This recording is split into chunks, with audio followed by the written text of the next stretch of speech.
मंत्री छगन भुजबळ यांनी मुंबई नाशिक महामार्गावरच्या परिस्थितीवरती नाराजी व्यक्त केली आहे। तर महामार्ग सुधारण्यासाठी 10 दिवसांची मुदत दिलेली आहे, अन्यथा अधिकाऱ्यांवरती कारवाईचा इशारा उपमुख्यमंत्री अजित पवार यांनी दिलाय।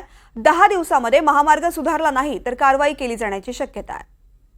डीसीपीला पण लक्ष घालायला सांगितलं, असं सगळ्यांना लक्ष घालून त्यामध्ये संपूर्ण त्याच्यावर देखरेख एसीएस पीडब्ल्यूडी म्हणजे मनीषा म्हैसकर त्यांनी त्या ठिकाणी करायचं आणि ह्याच्यामध्ये सुधारणा करायची। 10 दिवसात जर का बदल झाला नाही तर त्यामध्ये रस्ते विकास महामंडळ जे कोणी पोलीस त्याला जबाबदार असतील ते यांच्यातल्यांना काहींना सस्पेंड करायचा असा निर्णय झाला।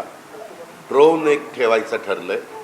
ड्रोननी सतत कुठल्या भागामध्ये ट्रॅफिक थांबतंय, कशामुळं थांबतंय ते देखरेख ड्रोन सतत करेल आणि तिन्ही शिफ्टला पोलीस आणि पोलिसांची टीम तिथं हजर असलीच पाहिजे।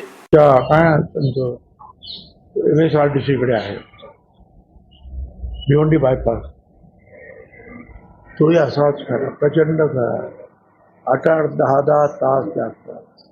गाडी तर खराब होते, वेळ भरपूर जातो, पेट्रोल भरपूर संपतं आणि शरीर सगळं खिळखिळं होऊन जातं।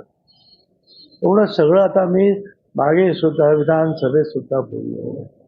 आता दादासाहेब भुसे ते त्या MSRTCचे जे आहेत मंत्री आहेत ते आता त्याच्यामध्ये लक्ष घालत आहेत।